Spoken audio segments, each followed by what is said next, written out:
Sure, you love Dookie, Nimrod, American Idiot, and all the popular Green Day albums, but Green Day's epic album trilogy from 2012 is awesome and it doesn't get enough love. Here are 4 reasons why Uno, Dos, and Tre are Green Day's best albums.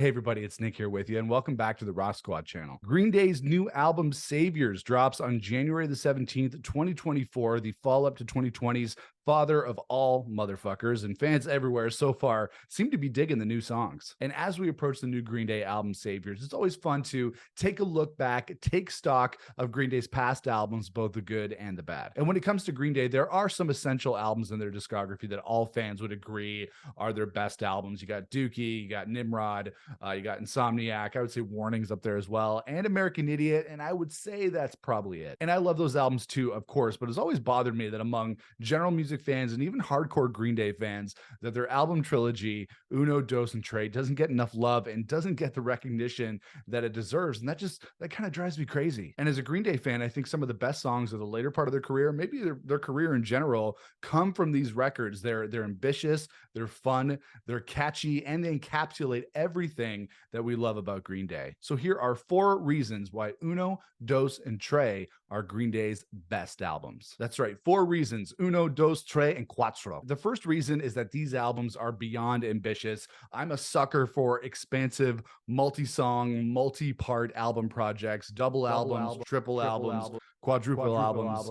Give them all to me. And most of the time when we think about these epic double albums, we think of albums like, the White Album, we think about Melancholy and the Infinite Sadness, or The Wall, or albums like that from bands that are considered to be, I guess, a little bit more epic than Green Day are. And for Green Day, who are a 3-piece pop punk band, although by this time they've become way more than that, for them to lay out this ambitious plan to make and release 3 albums in quick succession, it got me excited for the band in an all new way. And they were absolutely up to the task as far as I'm concerned. 3 albums at roughly 12 tracks each is not an easy feat. And there are some killer songs on here, as well as maybe a little bit of filler. Okay, maybe more than a few filler songs, but still really great overall. I lost my way, oh baby, this stray heart went to another.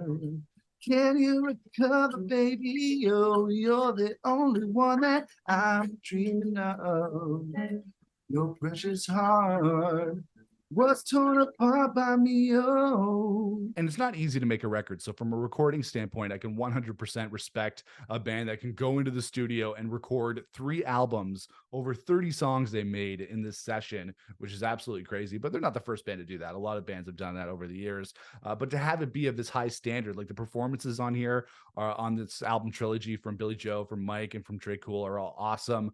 They're all top notch. They're making their best records of their career. And for most bands to make one record is a hard enough thing, but for a band like Green Day to go in and make 3 records all at once is a crazy feat, and they totally nailed it on these 3 records as far as I'm concerned. And overall, they delivered on the promise of making this epic album trilogy, and fans didn't like it. I know, I don't understand it either. All 3 albums were kind of flops critically and commercially at the time when they came out in 2012. And Green Day fans, from what I can tell, do not hold these albums in high regard, which is something that I've never really understood, because as I'm saying right now, these are the best records of their career. I think some of the reason why these records really never took off is because of the choice of first single, which is Oh Love. That was the first single from Uno, but also from this entire trilogy. And although it is a cool track, it's a really cool Green Day track in the context of the record, of the album trilogy, it just didn't have the immediacy that a Green Day single needs to have. And I don't really think it excited fans at the time. And I always thought that if they released Let Yourself Go first, I think they released it a little bit later on.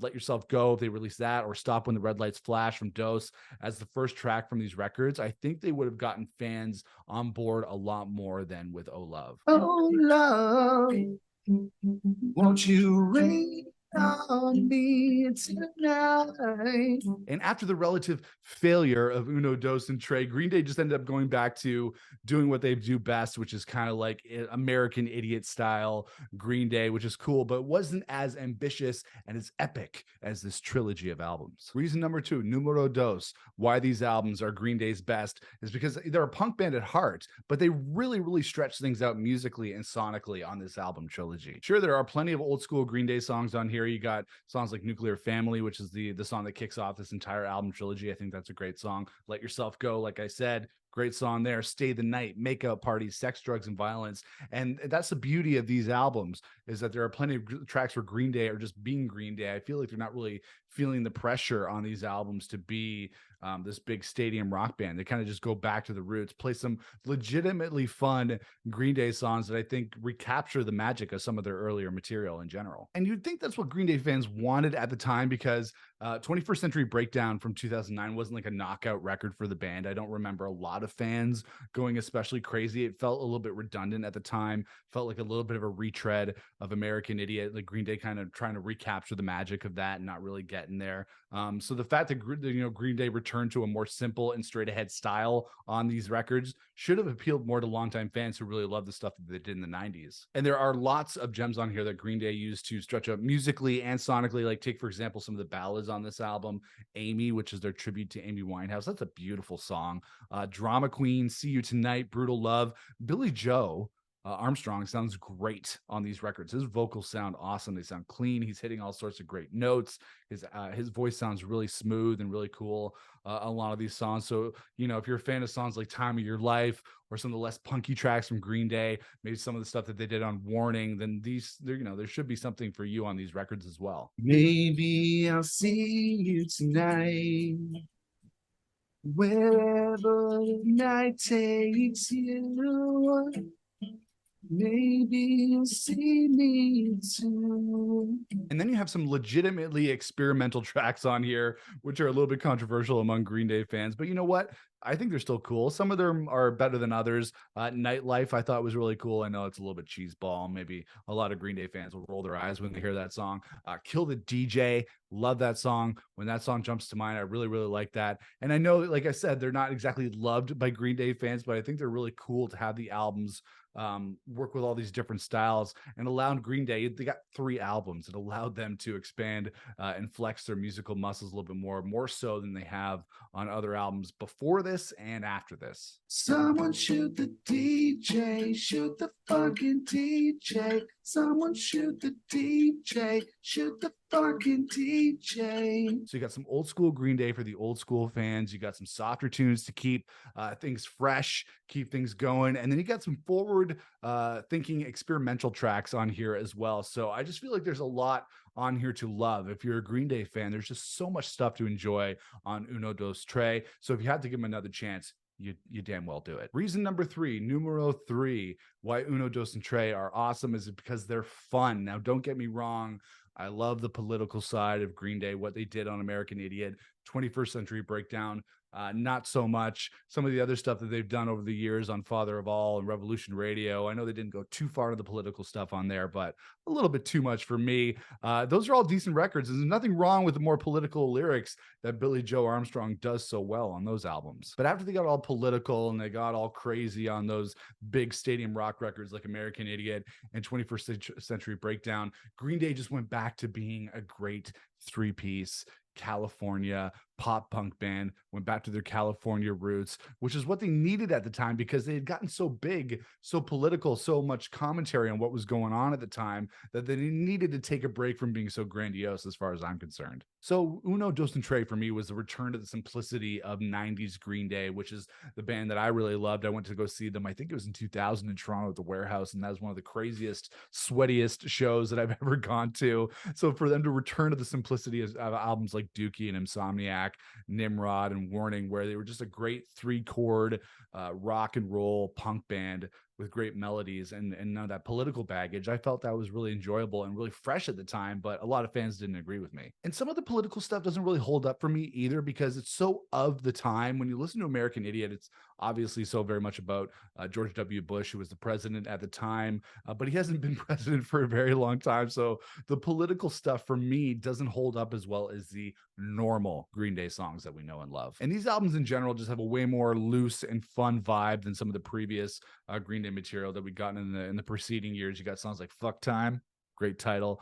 Lady Cobra, 99 Revolutions, Ashley. It's like a party with Green Day, and all three albums have that really fun party vibe to them. And with the band going back to the more political side of things on the new album Saviors, I'm not as excited as I was for Uno Dos and Trey, or even an album like Revolution Radio, but I'm going to stay cautiously optimistic that this new album is going to kick ass. And reason number 4, Quattro, is that these albums have great songs. I've already mentioned a lot of songs already in this video, but at the end of the day, Uno Dos and Trey is just an album of really great Green Day songs. They're fast, they're quick, they're awesome pop punk songs. They're just really well written and well produced. There's a certain simplicity on these albums and a lot of these songs on these records.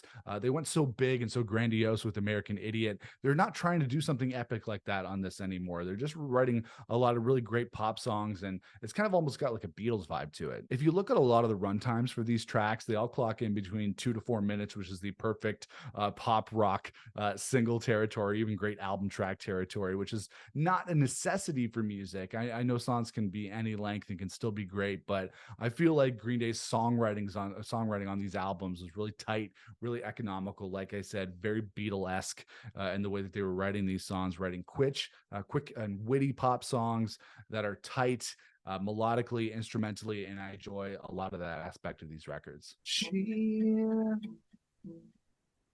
She's my wild one.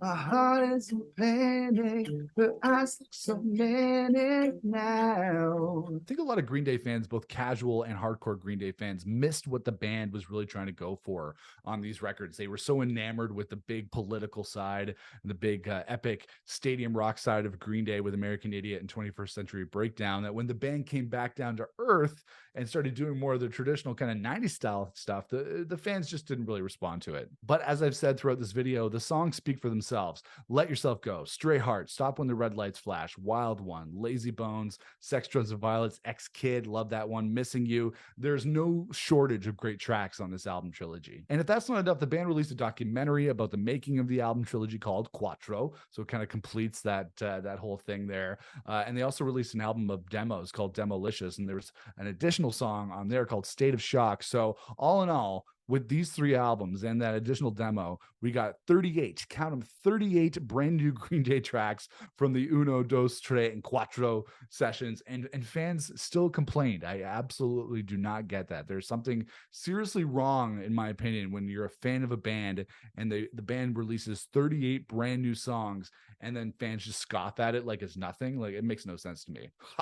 38 brand new songs. You should have given me 50 brand new songs. And at the end of the day, whatever band you're listening to, whatever album you're listening to, it all comes down to great songs, and Green Day gave them to us in spades with the albums Uno, Dos, and Trey. And if you haven't given them a chance in a long time, now's the time. Pop them in, get ready for Saviors by listening to Green Day's best albums. And that is it, guys. That is my top 4 reasons why Uno, Dos, and Trey are Green Day's best albums.